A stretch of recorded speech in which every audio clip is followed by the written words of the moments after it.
Notre invité Philippe Martinez, bonjour. Bonjour. Merci d'être avec nous. On va beaucoup parler du 5 décembre, évidemment, grande journée de contestation sociale, mais je voudrais commencer. Alors évidemment, c'est dans le cadre de la réforme des retraites, vous ne voulez pas de la réforme, enfin vous ne la connaissez pas pour l'instant.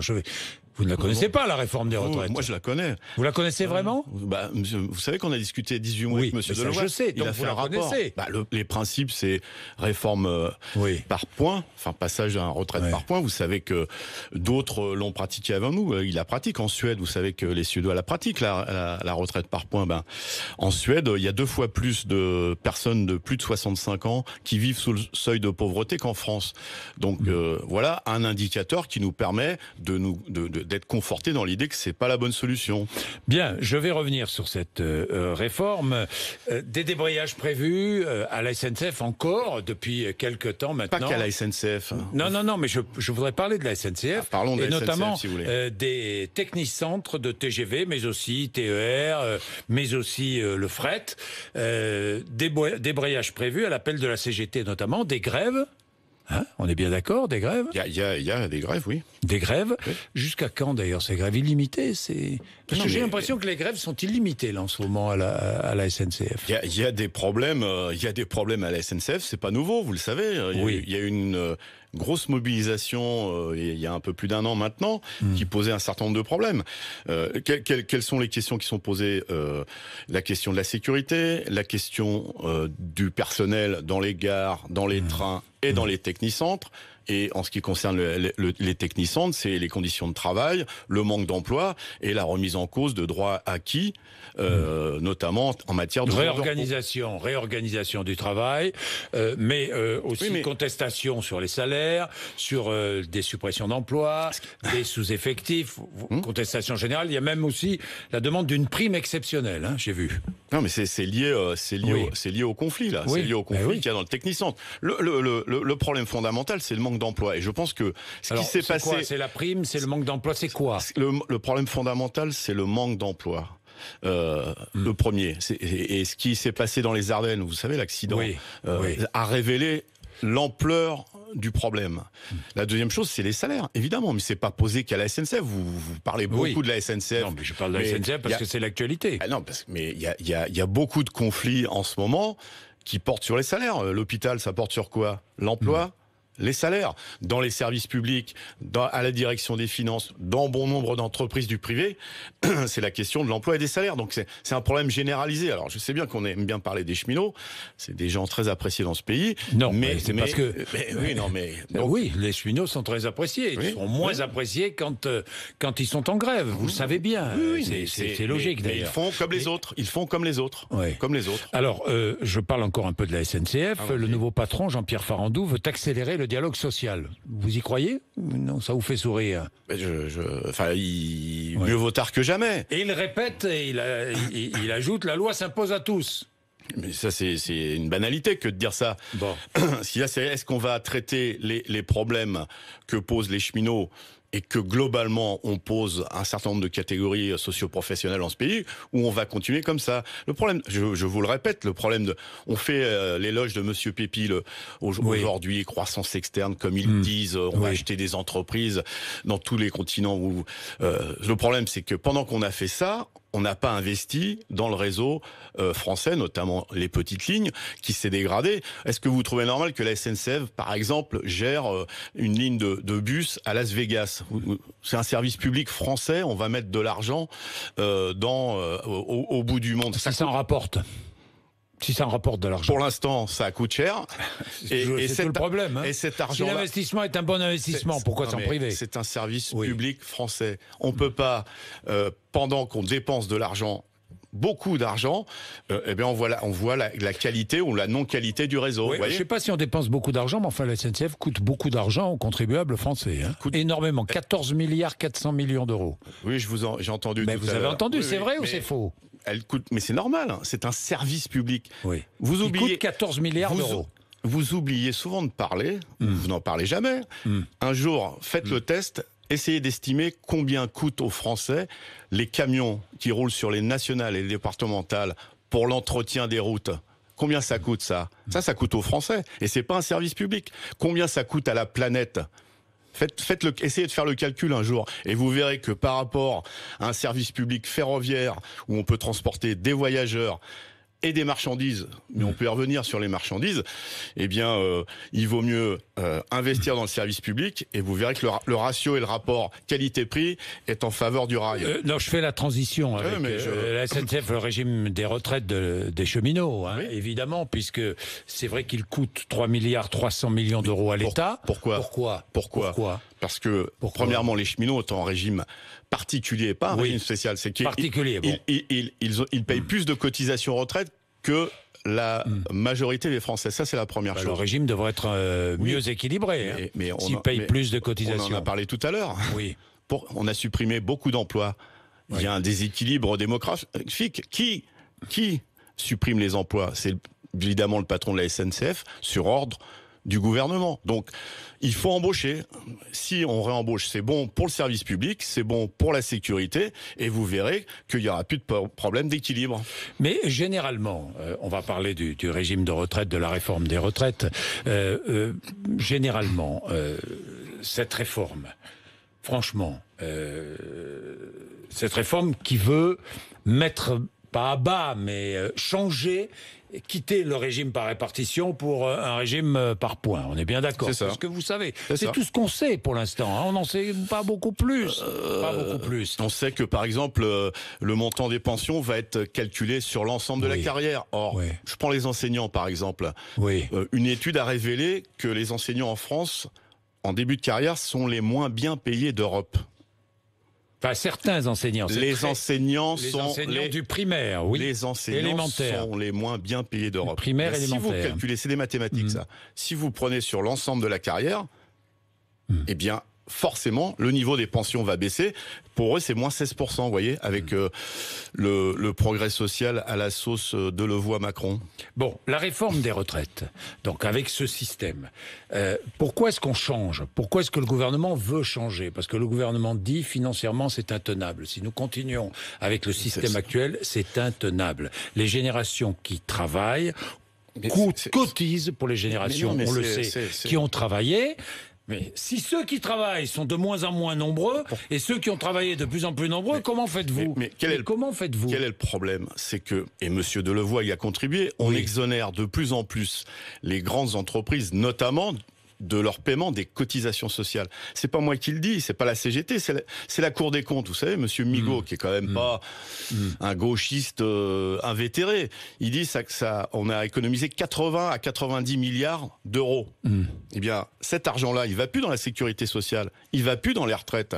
Donc voilà où on peut trouver de l'argent. Vous croyez que les 40 plus grandes entreprises... Donc on augmente les cotisations? Non, on les augmente pas.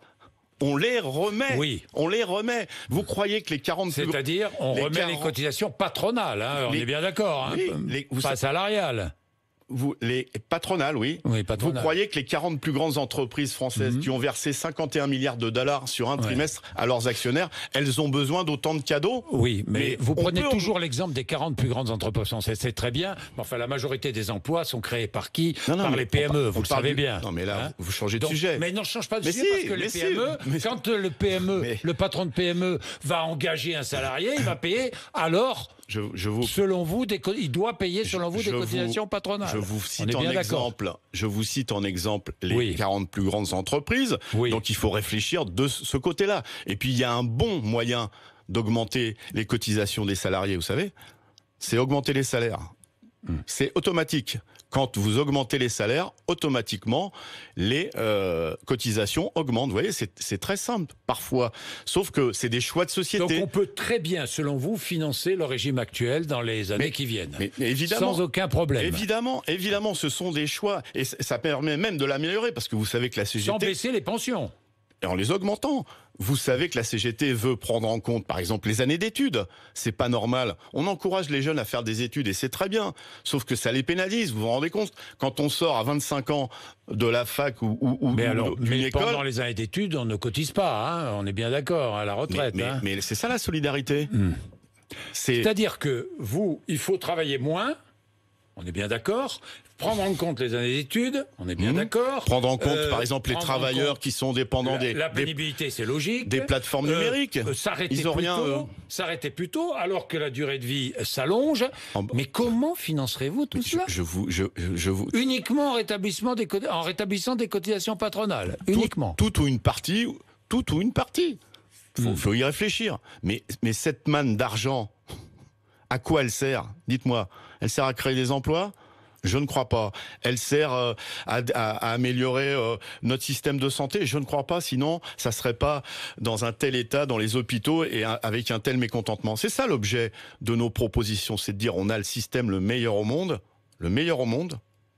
il faut l'améliorer. Le meilleur au monde qui risque de se dégrader. Et tout le monde s'inquiète pour l'avenir, vous le savez bien. Parce que ce sont les réformes successives, tout gouvernement confondu, qui à chaque fois, que ce soit Touraine, Juppé, Fillon, Delevoye, qui ont consisté à dire on va exonérer de plus en plus les cotisations sociales patronales. C'est ce qui se passe. Vous voulez même non seulement conserver les régimes spéciaux, même les élargir, j'ai vu. Mais oui, on veut. Mais la pénibilité, par exemple le travail de nuit, vous croyez que c'est moins pénible selon la profession? Alors pourquoi certains y auraient droit et pas d'autres? Il faut prendre en compte la pénibilité. Et donc c'est pas des régimes spéciaux, c'est des régimes qui tiennent compte de la pénibilité et donc qui doivent être élargis à tous ceux qui la subissent. Ça, c'est ça la solidarité et l'égalité. C'est pas de rabaisser ceux qui ont quelque chose. C'est de mettre ceux qui n'ont rien au niveau de ceux qui ont, vous voyez. C'est l'inverse du projet du gouvernement. Est-ce que vous porterez un gilet jaune le 5 décembre? Moi, j'ai un gilet rouge, parce que vous savez que c'est les couleurs de la CGT. Mais le rouge, le jaune, le vert, ça peut très bien se marier, c'est les couleurs de l'arc-en-ciel. Je vous dis ça parce que les gilets jaunes appellent à rejoindre la grève du 5 décembre contre la réforme des retraites. Ça vous satisfait? Mais c'est bien. Depuis très longtemps, depuis un an presque, on essaye de trouver des convergences. Et petit à petit, on y arrive. Parce que nous avons les mêmes préoccupations. La question de pouvoir d'achat, la question de l'environnement, la question d'avoir du travail et pas être précaire, c'est des préoccupations qui se rejoignent, c'est une très bonne chose. Grève reconductible? Ça, vous savez que c'est les salariés qui décident. Oui, non, mais ça, d'accord, ça c'est le discours habituel. Mais non. Oui, évidemment que ce sont les salariés qui décident. Ça s'appelle la démocratie. Oui, non, mais d'accord, vous prévoyez. Nous, on va poser la question. Oui, on va poser la question parce que comme on n'est pas écouté, eh bien, il faut poser la question. Vous allez poser la question. Et je rappelle, la grève, c'est pas réservé à la SNCF, c'est pas réservé au service public. Dans le privé, on n'a pas besoin de déposer de préavis. Donc il faut en discuter. Grève générale? Éventuellement? Il faut qu'il y ait le maximum. Grève générale, éventuellement? Il faut qu'il y ait le maximum de salariés, de travailleurs. Est-ce que vous pourriez appeler à une grève générale? Ça veut rien dire, la grève générale. Il faut généraliser la grève. Vous voyez, je vous le prends dans l'autre sens pour que vous compreniez bien. Il faut généraliser la grève dans toutes les entreprises. Et on sait que c'est difficile pour un certain nombre de salariés, précaires, intérimaires. Mais il y a besoin de monde. Il y a besoin de monde parce que ce gouvernement, comme d'ailleurs beaucoup de gouvernements dans le monde, ne comprennent que les mobilisations. Il paraît qu'à la SNCF, vous n'allez pas rencontrer et le ministre et la direction. C'est vrai ou c'est faux, ça? J'ai entendu ça. Posture politicienne de la CGT. Bien sûr. Monsieur Djebari, j'ai croisé dans vos studios il y a une semaine. Depuis 6 mois, n'a jamais voulu rencontrer les cheminots. Pourtant, il y avait des choses à dire sur la sécurité et sur l'emploi. Et il se réveille aujourd'hui en disant on va parler retraite. Qu'ont dit les cheminots? C'est notre confédération qui va parler retraite avec Delevoye. Par contre, nous, on veut bien vous rencontrer pour combien de les contrôleurs dans les TER, combien d'emplois pour la maintenance des TGV, des TER, des lignes, etc. Eux, ils veulent parler avenir de la SNCF, sécurité des passagers, sécurité des usagers. Voilà. Aujourd'hui, quand on monte dans un train, on n'est pas en situation de danger, tout de même. Franchement. Vous êtes conscient. Je vous pose la question. Est-ce que Philippe Martinez, lorsque vous montez dans un train, vous avez peur? Vous avez peur d'un accident? Vous avez peur? Je vous pose la question. J'ai pas peur, mais un accident, il y en a eu plusieurs. Il y en a encore eu un ce week-end. Ce qui s'est passé dans les Ardennes, c'est très grave. Vous le mesurez, ça. Or, ce week-end, il y a eu un accident, oui, mais vous savez pourquoi? Dites-moi. Pourquoi?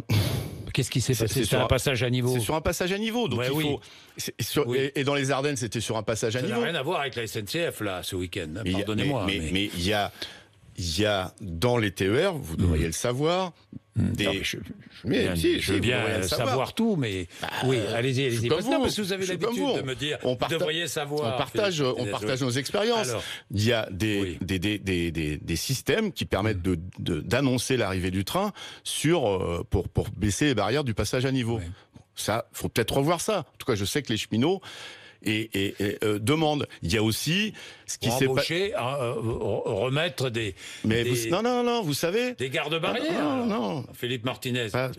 Soyons sérieux. Mais non, je suis passé. Il y a un système d'ingénierie, il y a un secteur d'ingénierie à la SNCF qui était en charge de la sécurité, justement, de ces services qui permettent d'améliorer la sécurité. Petit à petit, ce service d'ingénierie, il est transféré vers des sous-traitants, ceux qui fabriquent les TER, par exemple, et forcément, le savoir-faire, c'est pas le même. Le métier n'est pas tout à fait le même. Vous voyez ce que je veux dire ? Vous voyez ? Donc, c'est bien une question de maîtrise de ces savoir-faire, une question d'emploi.